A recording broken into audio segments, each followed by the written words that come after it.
So, first of all, before we start the Q&A session, I just wanted to tell you great it was and extremely valuable. I find this is so important, and there's so many people that deal with it really from on all levels of ability. So, thank you. Thank you very You're much. welcome. I love doing it. It's something I really enjoy doing. It's just it's just been a pleasure, honestly, and you're knowledgeable and delightful, and have this wonderful voice, very easy to listen to. That makes it all the more enjoyable. So we're going to try and go through this Q&A session in lightning speed because we have a lot of questions. Very important topic. Do you endorse Alma Thomas's book and methodology? I don't know it, but I'm going to look it up. All right, great. So Alma Thomas, Thomas with a TH. So a question from Eva Escudero. What is biofeedback? So, biofeedback is when you have visual and auditory feedback that measures your heart rate and your blood pressure and your sweat so that you can you do therapy whilst you're connected to these little what are they called, electrodes, so that you can see how your body responds, and then you can make changes and observe your heart rate dropping and your blood pressure dropping, and your body not sweating. So it's something that someone who's trained obviously has to go through it, and quite often the doctor will refer you to someone who's done that training. Yeah, I think that's very interesting. Having a professional, I've never personally been hooked up and done a official scientific biofeedback session, but very aware of it. And I think biofeedback, often we talk about it as monitoring your own personal reactions.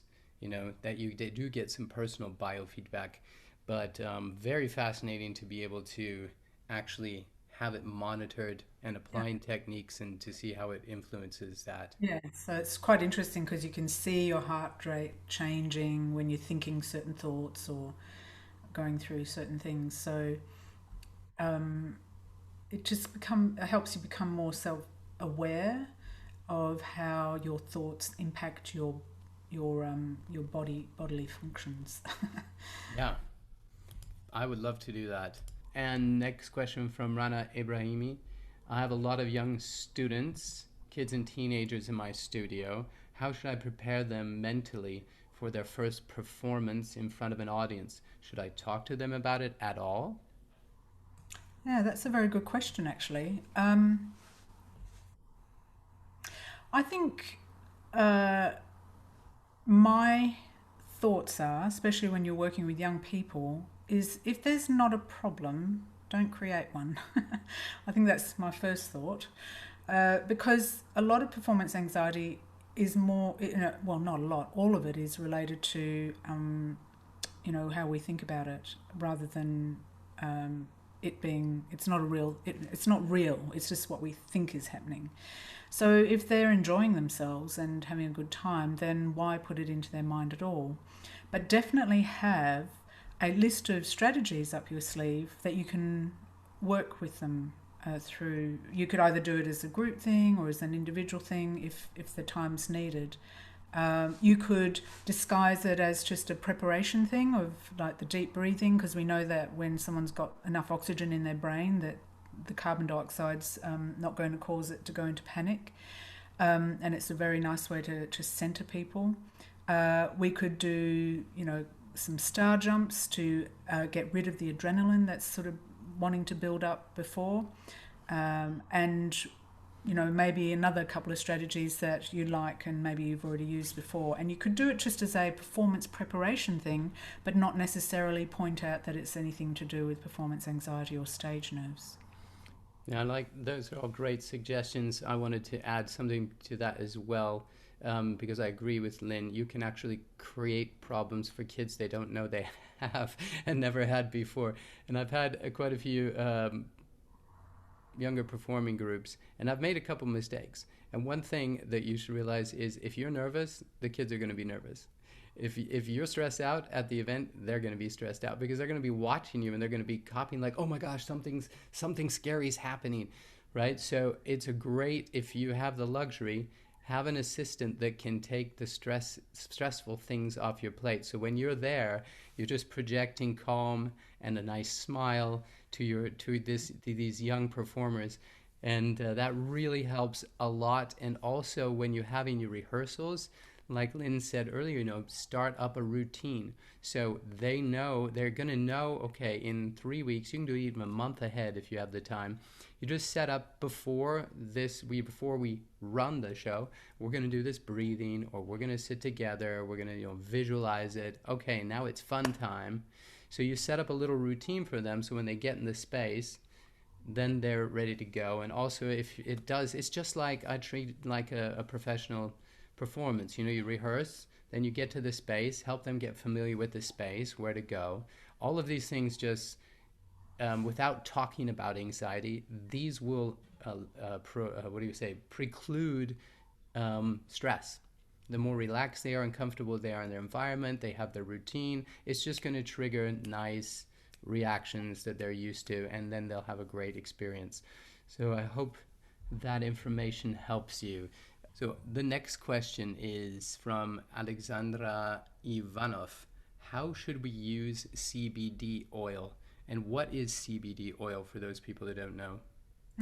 So CBD oil it's an extract from the cannabis plant, but without the hallucinogenic aspect of it. So it's an up and coming new rage, I suppose, but has been very effective in certain treatment of certain conditions like epilepsy.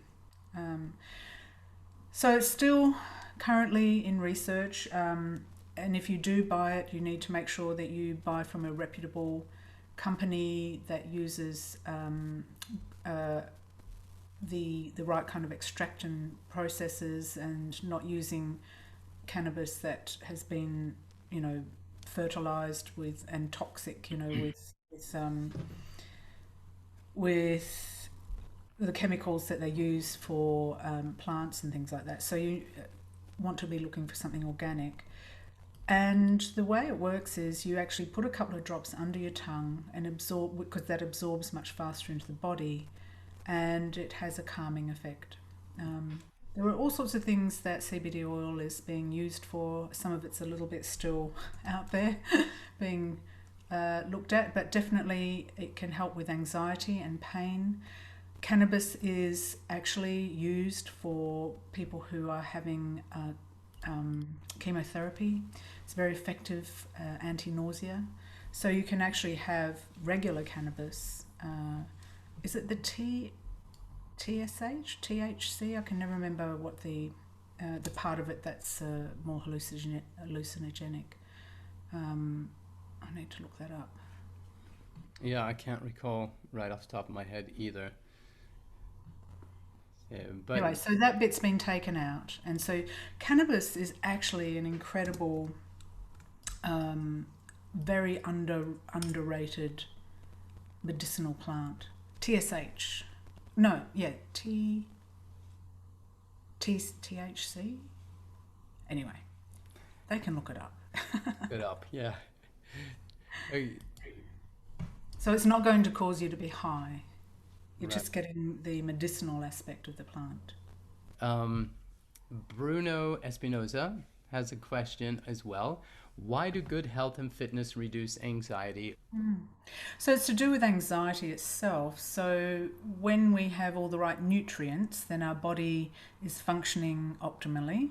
And also, fitness encourages the release of endorphins, which helps to keep us calm. So, yes, the good health, eating well, is about having that balanced nutrition and having your magnesium and your calcium and all those goody things in your system, so that your body isn't worrying about nutrition and energy and hydration whilst it's in a state of anxiety. Excellent. And yeah, it just we can cope better with everything. The more healthy we are and the more fit we are, it's just part of life. And we feel better, right? Mm. How many of you don't just feel more confident and better about yourself when you're in shape? You feel better about yourself, even if you're, you don't have to go out and become an Olympic athlete, but if I've done something physical that day, I'm usually feeling better. If I know I've had delicious food that's healthy, I'm feeling good. All those things are going to help keep the anxiety monster at bay. So the next question is, how would you from Andrea in Copenhagen? How would you approach helping someone who is scared of success more than failure and basically sabotages him herself? It's similar symptoms and also a confidence or mindset issue, isn't it? So, Mhm. same remedies? Yeah, you have to get to the basis of what's the belief. Sometimes it'll be something like if I draw attention to myself, it's dangerous. If I succeed, I'll make other people feel bad. Being successful has some sort of negative connotation. Like quite often, people think that if I'm rich, if I'm wealthy, it must mean that I'm a bad person. You know, because there's this connotation that if you make lots of money, somehow you've had to step on other people, you know, to get there. Um, but there's no, like I said, there's no rule book and law book that actually says those things. These are just beliefs. So, yes, it's exactly the same. You have to get to the bottom of what is the belief that's causing that person to believe that being successful is a negative thing. And then you get rid of the belief and they can be successful to their heart's content. All of these things, you know, all of these solutions, I notice more and more during the parallel. You know, even singers, non-singers are affected by the same things, Mm-hmm. and it's all about being able to unlock your real potential.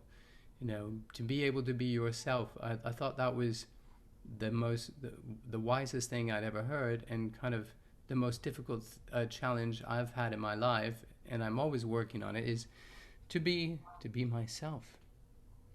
You know, Yeah. Shakespeare said it, to thine own self be true, but when we are truly comfortable and truly authentic, then we do have access to perhaps our greatest power and our greatest individuality and influence is just the sincerity that's coming right from the deepest point of view. And we do want to express that in music and singing. And when we're able to do that, then almost all of the technical problems just disappear, right?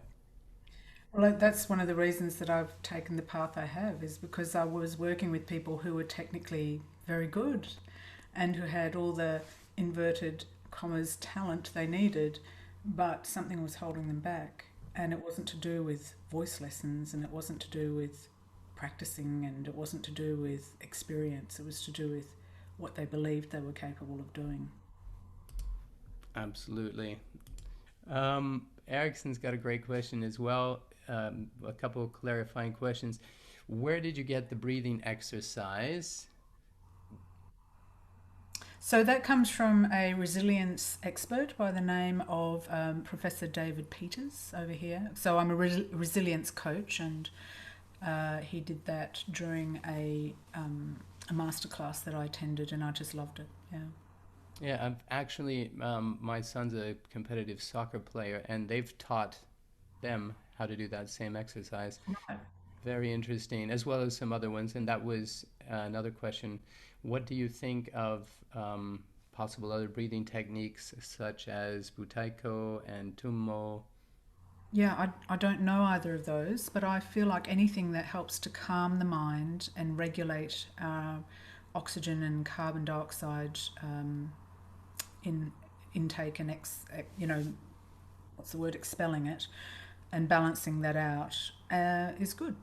So if that's what those techniques do, then I might need to learn about them actually. Yeah, you see, I love just the fact that you say that, because sometimes people expect us to know everything, and it's impossible to know everything. Right. We're learning, and there's wonderful resources around the world as the world continues to open up, and that's what we want to do here with Voice Masters Livestream as well, share knowledge. I agree with, in my experience, I can agree with Lynn that if you look around at different cultures and practices, a key element of most of them is breathing, of just taking a moment to calm down the mind, focus the mind in a relaxed setting, and breathing is often the key. So there are a lot of different techniques, and as in singing, not every technique or trick is going to work equally for every individual. So maybe for some of you, this 5 5 5 5 trick that Lynn just introduced to us is going to be great and it'll revolutionize everything. Maybe it's no big deal for you, and another technique works better, and that's okay. I'm Mm. not going to be offended. Lynn's definitely not going to be offended. We want to share knowledge that's going to help you. I also experienced, it's part of Erickson's question, but I also often experience a dry mouth when performing. And I've been in musicals, opera, concerts, and if you're on stage during an opera or a musical and you have a big role, you're not going off stage for almost an hour. And you can't just bring your water bottle with you, right? So that was been always been a big thing for me. And in theaters, the air tends to be incredibly dry. It's dusty, and you feel this cotton mouth sensation, and then this panic starts to kick in. I'm going to get too much mucus. And I've actually didn't know, but I actually have been biting on my tongue for about 30 years to help out with that. But it's stressful, and I've had to sing through it. And still to this day, if after being on stage for 34 minutes, I start getting dry, I'm like, oh no, I've actually stashed little bottles of water on the set when I could get down behind something and take a quick drink, built it into my routine. I'd dive behind here, but that's not a viable option all the time. So what do you do? Is it really dry, Lynn? Is the mouth really getting dry, or is there any what can you do in preparation for that and during while that's happening? Yeah, well, I think what I was saying earlier, especially for the singer, is making sure you're well hydrated well before, because the thing is that the everything that we drink immediately goes to the organs that where it's most important, and then anything that's left over goes beyond that, and the vocal folds are kind of very far down the priority list. So what we're drinking in the previous 24 to 48 hours is actually what's vital to our vocal folds. Now, if your mouth is dry, it's an uncomfortable feeling, whether it is dry or just feels dry. Um, and so I would say that for singing, it's okay for the mouth to be dry, but you don't want the vocal folds to be dry. This is just me talking off the top of my head about it. I feel like if it's not interfering with your singing, then you can just let it go. If it is, then maybe you need to be making sure that you're better hydrated. But what happens is that your mouth doesn't need to be moist for you to run away or fight. So moisture is being going off to the heart, to the bigger muscles, the important places that need moisture, and that's why it feels like you're not actually, that you don't have a very moist mouth. And if you sweat a lot, then obviously you're losing lots of fluid that way as well. Yeah, it is harder definitely for some performers to be able to have access to water, but that water is more of a comfort thing on the stage. It's not actually moistening your vocal folds. It might make your mouth feel more comfortable, but it won't get to your vocal folds, for quite some hours. Yeah. Yeah, it's good tips. I can also recommend, if you have this like I do, what I would do is I would, in my rehearsal session, I just wouldn't drink any water. And most of us during coaching sessions, I myself as a coach and a singer have a bottle of water. It's like this comfort thing. We like to have that. We don't like to have a dry mouth. But psychologically, and the facts are, like Lynn said, that doesn't mean your vocal folds and your instruments necessarily dry. So I had to condition myself to get used to singing with that sensation, and also over time realize it's not inhibiting my performance. Now, if you do have to keep your body well hydrated, but practice that. If you're experiencing that on stage, if you're doing a gig, you can have a water bottle there, nobody cares. But if you have a long stage performance where you have no time to drink, or you're in a musical or an opera or something, then or giving a recital, often we get to have a drink there. But practice actually during your sessions and your rehearsals. Don't drink for 30 minutes and see what happens. You might have that dry sensation, but I promise you, you'll get through it. It might not be comfortable in the beginning, but you'll get through it. The next question is from Winnie Fristro. How do you feel about EMDR as a strategy for trauma-related performance anxiety? Well, I've known quite a few people who've used it and say it's amazing. So I've never had it myself. I've not had that kind of trauma, but I know it's been very effective for people who've had childhood trauma or PTSD. Yeah, for sure. Now, I'm not familiar with that either, so no comment other than I'm going to research it and look into it. It sounds very interesting. Next question from Erickson Franco. What do you think about eliminating negative emotions from negative past memories? There's the event and how you feel about the event. Eliminate the emotions, accept it happened, but don't associate negative emotions anymore. I got this as part of a technique. I think it was the subtraction technique or subtraction method. Yeah, well, I think a lot of these limiting belief buster type strategies and modalities are very similar because the event happens, that things happen to us. That's absolutely not, without question. And sometimes really bad things happen to us. But it's actually our interpretation of that event and what it means about us that causes the problem. So if you have had, say, you've been abused by a parent, when every time you misbehave and being told that, you're very bad and that you're not loved or favoured or not good enough, then the child makes this association of that negative experience with meaning I'm not good enough, I'm a bad person, I'm not accepted, I'm not loved, or I'm not lovable. When in actual fact, all that happened was that you had a bad parent who chose to take out their issues on a child. It doesn't actually mean that you are bad, that you're not lovable, that you're not good enough. So the interpretation is actually what's causing the harm, not the actual experience. And by the way, it doesn't even have to be particularly traumatic. I had a hypercritical mother who she thought that the only way to make me as good as I could be was just to point out my failures, and didn't really understand that actually she needed to also be pointing out the things that I was doing well. So I came away thinking that everything was, I did was wrong, and that I wasn't good enough, and that I wouldn't ever make her happy, that sort of thing. But in actual fact, I knew that she loved me very much. And then one day my dad said to me, well, you understand, but she doesn't say anything, then she's saying it's good. Well, as a child, I didn't know that. So I came away with that belief. That was my interpretation. And so it doesn't have to be anything really traumatic. It could be just this, repeated feedback that you're getting that's somehow making you not realise that there are other aspects of you as well, that you're just focusing on the one.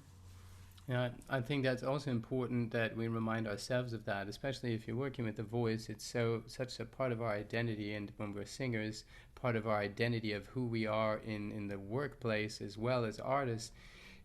Most of the time in lessons and practice, we're kicking ourselves for all the mistakes, and we're paying attention to all the mistakes. But we also need to pay attention to all the good things that are going on and remind ourselves of that. One musical conductor I had when I was early on in my opera career, he said, the entire piece, you're doing an amazing job, and there's two notes that aren't perfect, but that's not representative of your work. because I was struggling with a couple notes, and it just wasn't working at the time. I didn't have the solutions, and nobody was helping me really, or couldn't help me, and it was frustrating. But just him reminding me of that, that's something I also pass on to students, because today we have this expectation. We have recordings and CDs and downloading music, and we forget that this has all been cut together to make it be perfect. But that's not live performance. And if you're doing a phenomenal job for an hour and a half and you have 20 seconds that aren't great, it's not reflective of who you are, your true ability level. So we do need to remind ourselves. So go ahead and remind yourself that of all the great things you're doing as well. Indeed.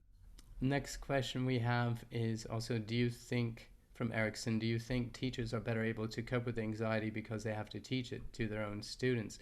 I mean, I personally don't think they are. I think a lot of teachers suffer from anxiety, even having students coming over. What if you have a singer that's just brilliant and wants to help, and you feel like, oh my goodness, am I the right person? Can I help them? Or there's so many things that go on in life. I mean, how often do you experience teachers?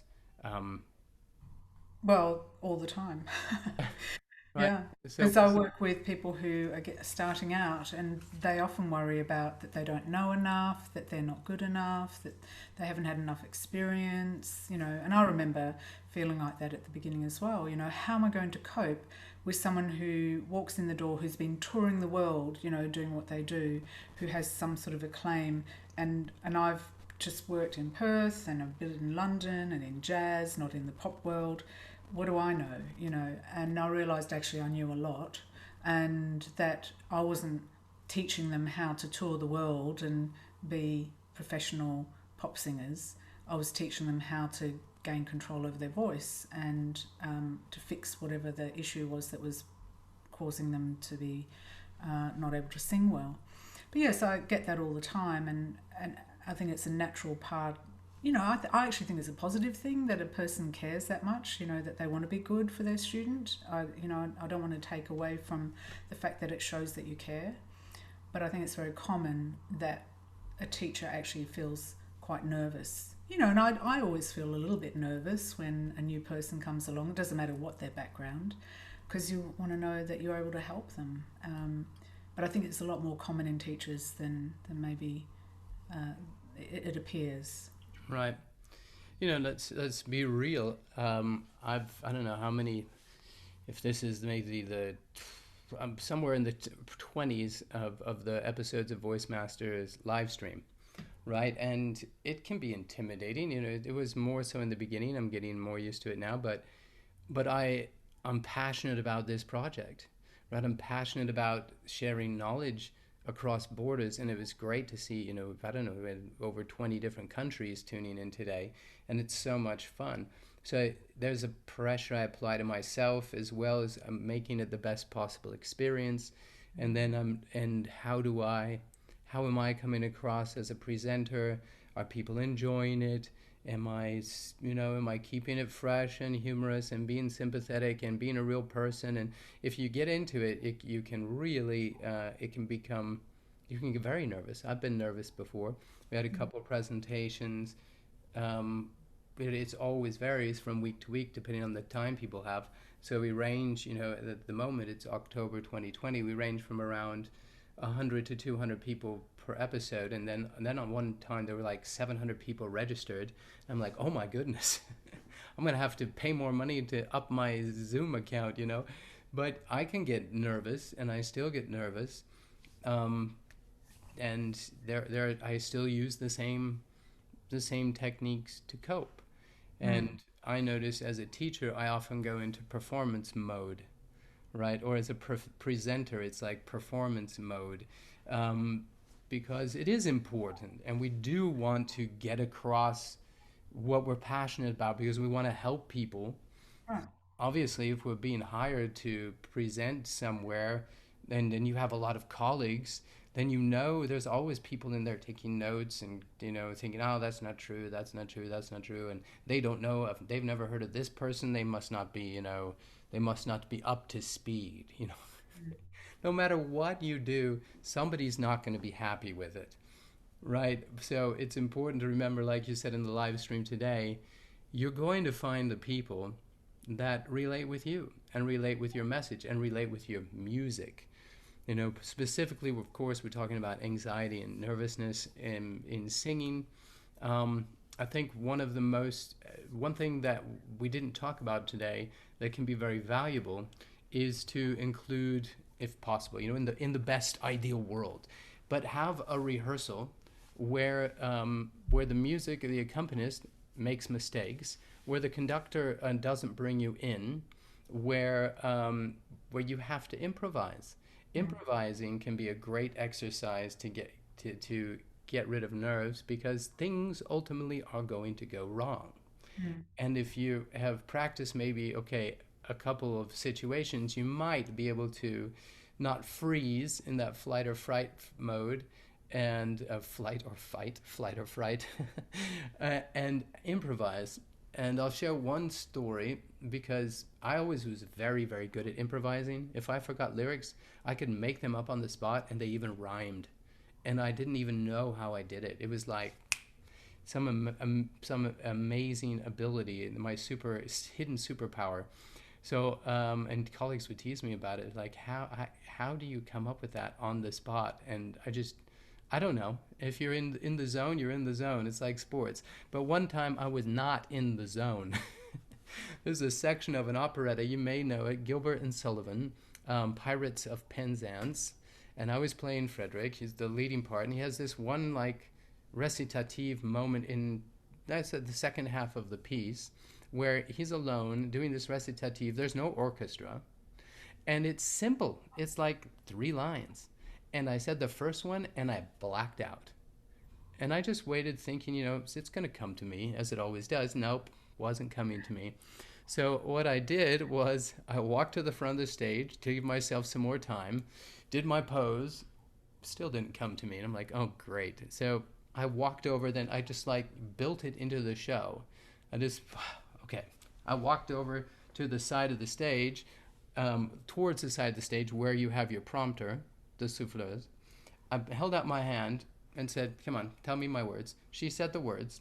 I walked back to the stage, got my pose, and continued. And I was, you know, the conductor was an ass. Oops, sorry. But he was not friendly to me at all. He had like a side agenda going on. So he just sat there with his arms crossed, with the baton in his hand, looking at me like, go fish, you know, good luck.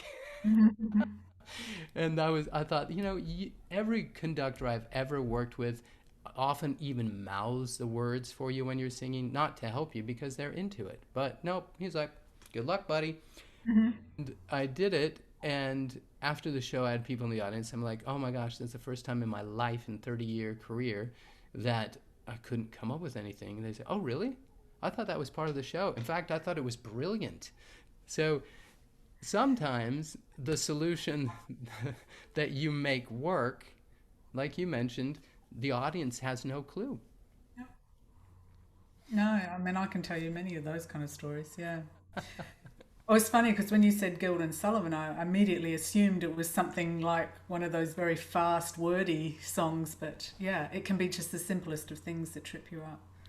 Oh, those are awful. I mean, I've done several roles like that. You cannot make a mistake. Mm. Otherwise, if you do, I mean, you get back on the next sentence and everybody knows. But thank goodness it wasn't there, but it's almost worse. It was just a slow moment of silence. Anyway, but that happened as well because I was under immense pressure at the time. Mm. I was under immense pressure from a lot of different avenues. So it's all interconnected, right? It's how you're doing in real life, how you're doing in your work environment, and it's not always a friendly, supportive environment, and we still have to function as human beings, a performer on stage. But we, as human beings, not every day is the greatest day we've ever had. In fact, most of them aren't perfect. Mm. You know, the better we can react in those situations, the more Mm. successful we'll be as human beings. So I'm going to take a lot of the tips and techniques that you offered today for specifically for anxiety and performance anxiety, and also apply them to life and use them with my kids who are in Mm. sports or before tests and things like that. These are very valuable tools, I think, for human beings, for life skills, right? So the Royal College of Music actually have a simulation room where you go in and you can practice your piece, and you have a projected audience, and you can have lots of different types of audiences, that ones that are very encouraging, ones that are booing. You Mm. can have a panel of judges that are very attentive, and then another panel which are off doing other things and writing notes and rolling their eyes and that sort of thing. And so you're desensitizing yourself to that and recognizing that actually all of that has got nothing to do with your ability to perform to your best. And so you kind of desensitizing yourself, getting used to that possibility of being with an audience that's not so welcoming. So I definitely think that's a very valid practice strategy. Yeah. How fascinating. I love that. I've got a personal question for you, but we're going to put it on the feed because I've noticed since I'm doing live streams and a lot of all the teaching workshops online, I've noticed over the past few weeks that I'm getting jaw tension. It's like I get into this mode of listening, and my jaw goes, mm.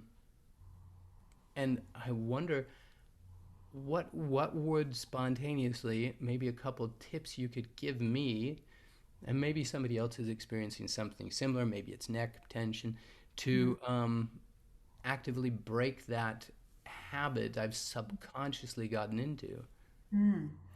Well, the first thing I'd look at is your posture, and are you seated? Yes, I'm seated Yeah. too much, Yeah. I believe. So I would say a lot of it's probably to do with you leaning in, with your enthusiasm and passion and wanting to communicate. You're leaning in, and that's possibly having an impact on your neck, and then Hmm. hence your jaw. So you might want to consider standing. I'm standing. Yeah, I noticed that, and it doesn't look like you're standing, but it's one of the things plan to do when I get to is build into this space that I work in, this the ability to stand up and also a little bit more distance ability. It's not always possible just because of lighting Sure. and things, but that's on my list. So that's fascinating. I'm gonna try and maybe get a desk that's higher, so Like I'm standing. more postural than anything. Yeah. Yeah, and I work a lot with students, but yeah, it's close up right now, and I can change that, of course. But if I stand up to work on breathing or ribs or something, then my head's gone. So Yeah. I still You have do to. it with my private clients. They know, but I can't really do that so well in a live stream or an online workshop. I actually have a desk that goes up and down, so I can lower it if I need to, if I want to sit. So when I do my hypnotherapy sessions, I sit for those ones. Brilliant. But when I'm doing everything else, I'm standing. All right, thank you. Thank you for that tip. I'm sure there are other people out there that will find that useful as well. Especially, most of us are going to be working remotely more and more, even after the Yeah, pandemic situation, I imagine. So, we do have to find new solutions. we do. And understand that that will have an impact on your larynx. And when you go to sing, now you've got more issues, and you'll probably start to use extrinsic muscles that, to try and get everything working again instead of actually dealing with the original issue, which was getting your alignment back. Yeah. That's why things like Feldenkrais and Alexander are really wonderful. Yeah. I did a lot of dance and I do like yoga. That helps. But I do take, throughout the day, I take some breaks. I get up, I walk around, get outside because it can be quite exhausting actually in new ways. And I think we have to learn how to cope and deal with that as well. But everybody's dealing with that, right? Not just singers. A lot of people that previously had a lot more movement or things going on in their daily life, now they're working remotely. So thank you once again for your time, your wisdom, and being so generous to share with the world and help us change the world one voice at a time. Well, thank you so much for asking me. It's been an absolute pleasure, and I do hope it's been helpful. And as I find out more, I shall continue to share. Thank you, Lynn.